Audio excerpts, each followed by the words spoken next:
ఇక కరీంనగర్, మెదక్, ఆదిలాబాద్, నిజామాబాద్ ఉమ్మడి జిల్లాల పట్టభద్రులు టీచర్ ఎమ్మెల్సీ ఎన్నికల కౌంటింగ్ కొనసాగుతోంది. టీచర్ ఎమ్మెల్సీ ఎన్నిక తొలి రౌండ్లో హెడ్ మాస్టర్ల సంఘం బలపరిచిన బుట్టాపురం మోహన్ రెడ్డికి ఆధిక్యం వచ్చినట్లు తెలుస్తోంది. టీచర్ ఎమ్మెల్సీ రెండో రౌండ్ ఓట్ల లెక్కింపు కొనసాగుతోంది. మరోవైపు గ్రాడ్యుయేట్స్ ఎమ్మెల్సీ కౌంటింగ్ మొదటి రౌండ్ కొనసాగుతోంది. దీనికి సంబంధించిన మరిన్ని డీటెయిల్స్ వెంకటేష్ అందిస్తారు.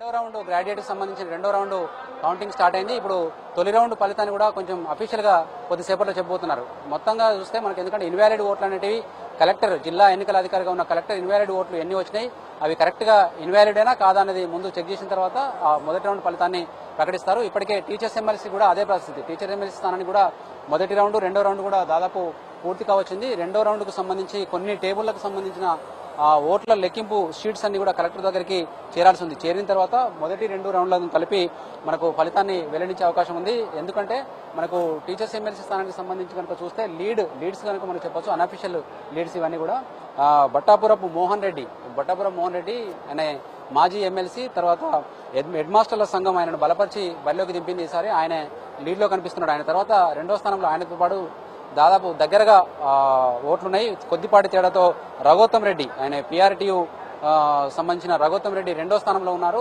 తర్వాత మిగతా అభ్యర్థులంతా కూడా మనకు 3-4 స్థానాలు ఉన్నప్పుడు కూడా వీళ్ళిద్దరి మధ్య ఉన్న ఓట్ల లెక్కింపు ఆధారంగానే గెలుపోవటములు ఎవరిని వరిస్తాయనేది మనకు వేచి చూడాల్సిన అవసరం ఉంది. ఎందుకంటే మనకు మొదటి ప్రియారిటీ ఓట్లు మొత్తం 19,000 పైచీలకు ఓట్లు పోలేనాయి. వాళ్ళకు 19,000 అంటే దాదాపు 9,000 పైచీలకు ఓట్లు వచ్చిన వాళ్ళు గెలిచే అవకాశం ఉంది. కానీ ఈ మొదటి రౌండ్ మనకు అనఫిషియల్ గా అందిన లెక్కల ప్రకారము బి మోహన్ రెడ్డికి తర్వాత రఘోత్తమ్ రెడ్డికి మధ్య దాదాపు 1000 ఓట్ల తేడా కనిపిస్తుంది. వాళ్ళకు మొదటి ప్రాధాన్యత ఓట్ల ప్రకారం ఫలితం తేలే అవకాశం అయితే లేదు. ఎందుకంటే రెండో ప్రాధాన్యత ఓట్లతోటే ఆ ఫలితం తేలే అవకాశం ఉంది. కానీ దానికి సంబంధించిన అఫీషియల్ ఇన్ఫర్మేషన్ ఇప్పుడు కలెక్టర్ దగ్గర ఉంది. అక్కడ ఇన్వాలిడ్ ఓట్లు కొంత చెక్ చేస్తున్నారు. అదేవిధంగా మనకు పట్టభద్రుల నియోజకవర్గం కూడా చాలా 4 జిల్లాల పరిధిన ఉన్న పట్టభద్రులంతా కూడా ఓటు హక్కు వినియోగించుకున్నారు. తర్వాత ఈ పట్టభద్రులకు సంబంధించి చాలా ఆశలు ఆకాంక్షలు వ్యక్తం చేస్తూ ఓట్లు వేసినట్టు కనిపిస్తుంది. ముఖ్యంగా మొదటి రౌండ్ ఫలితంలో అనఫిషియల్ లీడింగ్స్ కనుక చూస్తే జీవన్ రెడ్డికి పెద్ద ఎత్తున ఓట్లు పోలినట్టుగా కూడా తెలుస్తుంది. ప్రతి టేబుల్ దగ్గర కూడా మనకు జీవన్ రెడ్డికి అత్యధికంగా ఓట్లు నమోదైనాయి. ఆయన చాలా ఉల్లాసంగా ఉత్సాహం కూడా ఇక్కడ మనకు కౌంటింగ్ హాల్లో కనిపిస్తున్నాడు. అదేవిధంగా రెండో ప్లేస్ లోకి వస్తే బీజేపీ సుగుణాకర్ రావు, తర్వాత అదే బీజేపీ పార్టీకి రెబల్ గా ఉన్న రంజిత్ మోహన్ కు సంబంధించిన ఓట్లు కూడా పోలైనాయి. అదేవిధంగా చంద్రశేఖర్ గౌడ్ ఈయన గ్రాడ్యుయేట్ ఎమ్మెల్సీ స్థానానికి గ్రూప్ 1 ఆఫీసర్ నుంచి రాజీనామా చేసి టీఆర్ఎస్ మద్దతుతో బరిలో నిలిచారు. ఆయన కూడా కొద్దిపాటి మనకు 2, 3, 4 ప్లేసులలో ఆయనకు ఓట్లు వచ్చినాయి.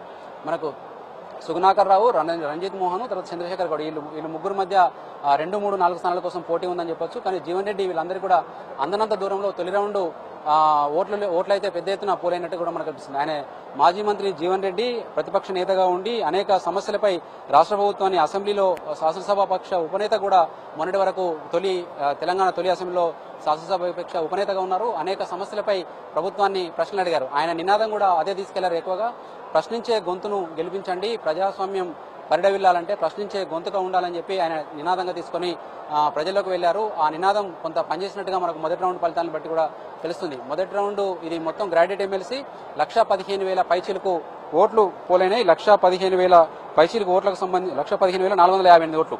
ఇవి మొత్తం రౌండ్లు పూర్తి కావాలంటే 9 రౌండ్లు అవుతుంది. కానీ మొదటి రౌండ్ లో దాదాపు ఒక 100 ఓట్ల పేర్లు అయితే ఆయనకు జీవన్ రెడ్డికి దాదాపు 50 నుంచి 60 ఓట్లు, అంటే సగానికి పైగా ఓట్లు ఆయన మొదటి రౌండ్ లో ఫస్ట్ ప్రియారిటీ ఓట్లు పడినట్టుగా కూడా మనకు తెలుస్తుంది.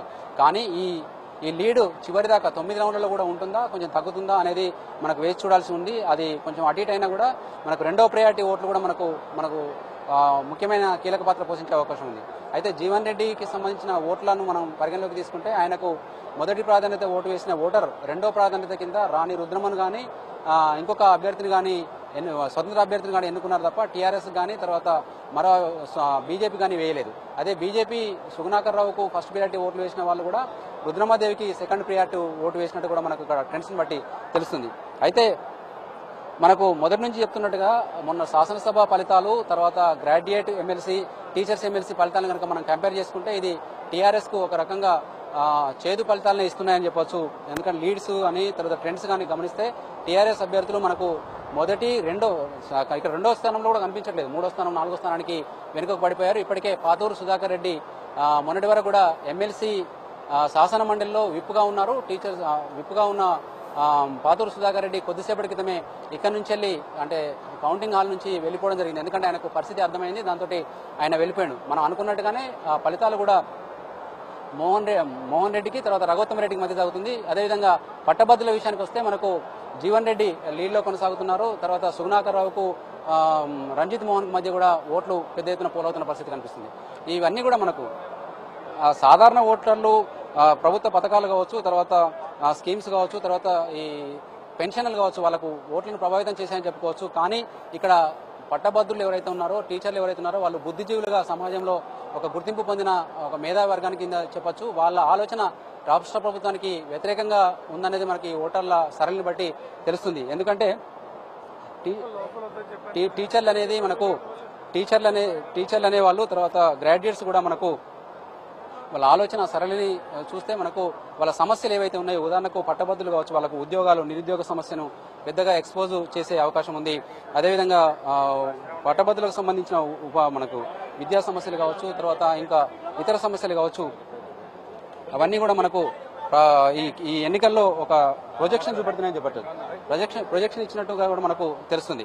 అదేవిధంగా టీచర్లకు కూడా కొన్ని సమస్యలు ఉన్నాయి. మనకు ఎన్నికలకు ముందు ఇచ్చిన హామీ ప్రకారం పీఆర్సీ కావచ్చు, తర్వాత వాళ్ళకు ఐఆర్ కావచ్చు, అవన్నీ ఇవ్వలేదు అనే ఒక కోపం ఈ ఎన్నికల ఫలితాల్లో మనకు స్పష్టంగా ఇచ్చినట్టుగా కూడా మనకు చెప్పొచ్చు. ఎందుకంటే వాళ్ళ హక్కుల గురించి శాసన మండలిలో పోరాడి తమ వాణిని గలాన్ని వినిపించి ఎవరైతే వాళ్ళ తరఫున మాట్లాడతారో వాళ్ళకే ఓటు వేయాలనే ఒక తాపత్రయం ఈ ఎన్నికల ఫలితాల్లో మనకు కల్పించినట్టు కూడా తెలుస్తుంది. దానికి అనుగుణంగానే ప్రభుత్వ ఎవరైతే టీఆర్ఎస్ బలపరిచిన అభ్యర్థిని కాకుండా మరొక అభ్యర్థిని మోహన్ రెడ్డి గతంలో ఎమ్మెల్సీగా పనిచేసిన మోహన్ రెడ్డి వైపు లేకుంటే రఘోత్తమ్ రెడ్డి వైపు ఓట్లు పెద్ద ఎత్తున పోలు కావడాన్ని బట్టి అర్థం చేసుకోవచ్చు. మనకు వాళ్ళ ఆకాంక్షల్ని తర్వాత ప్రభుత్వానికి గట్టిగా వినిపించే వాళ్ళే కావాలనేది వాళ్ళు స్పష్టంగా తీర్పుదారు చెప్తున్నట్టుగా మనకు వస్తుంది. అయితే ఈ త్వరలోనే పార్లమెంటు ఎన్నికలు కూడా ఉన్నాయి. కానీ ఒకటి చెప్పొచ్చు, ఇక్కడ మనకు టెక్నికల్ గా టీఆర్ఎస్ ఒక టెక్నికల్ ప్లాన్ అయితే వేసింది. ఇప్పుడు టీచర్స్ ఎమ్మెల్సీగా పోటీ చేసిన పాతూరు సుధాకర్ రెడ్డి కావచ్చు, తర్వాత గ్రాడ్యుయేట్ ఎమ్మెల్సీగా పోటీ చేసిన చంద్రశేఖర్ కావచ్చు, వీళ్ళిద్దరికి టీఆర్ఎస్ మద్దతు ఇచ్చినప్పుడు కూడా వాళ్ళు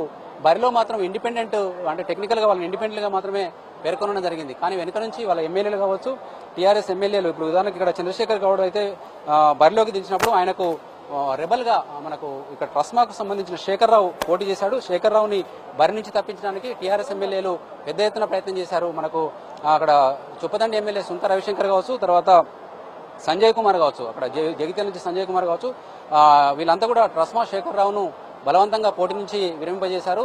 అదేవిధంగా ఎవరైతే టీఆర్ఎస్ మద్దతుతోటి పోటీ చేశారో అంత రవీందర్ రెడ్డి అనే వ్యక్తి కూడా మనకు గ్రాడ్యుయేట్ ఎమ్మెల్సీ బరిలో ఉన్నారు. ఆయన కూడా టీఆర్ఎస్ బలపరిచిన మద్దతుతోటి బరిలో నిల్చున్నట్టు కూడా చెప్పారు. ఇప్పుడు చూడొచ్చు మనకు ఇక్కడే మోహన్ రెడ్డి కూడా ఇప్పుడే మనకు కౌంటింగ్ హాల్లోకి చేరుకున్నారు. ఆయన టీచర్స్ ఎమ్మెల్సీ నుంచి అత్యధికంగా ఓట్లు సాధించిన అభ్యర్థిగా కూడా మనకు నిలవబోతున్నారు. కానీ ఇది అధికారికంగా వెలువడుతున్నది ఈయనకు తర్వాత రఘోత్తమ్ రెడ్డికి మధ్య ఉంది. అది సెకండ్ ప్రియారిటీ తోటి కానీ పూర్తి ఫలితం వెలువడే అవకాశం లేదు.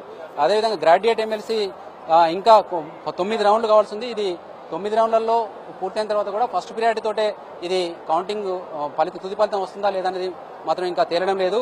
కానీ ఇప్పుడున్న మొదటి రౌండ్లో ప్రతి టేబుల్ మొత్తం 14 టేబుల్ కనుక చూసుకుంటే ఒక్కొక్క టేబుల్ మీద కూడా జీవన్ రెడ్డికి అత్యధికంగా ఓట్లు పోలవుతున్నాయి.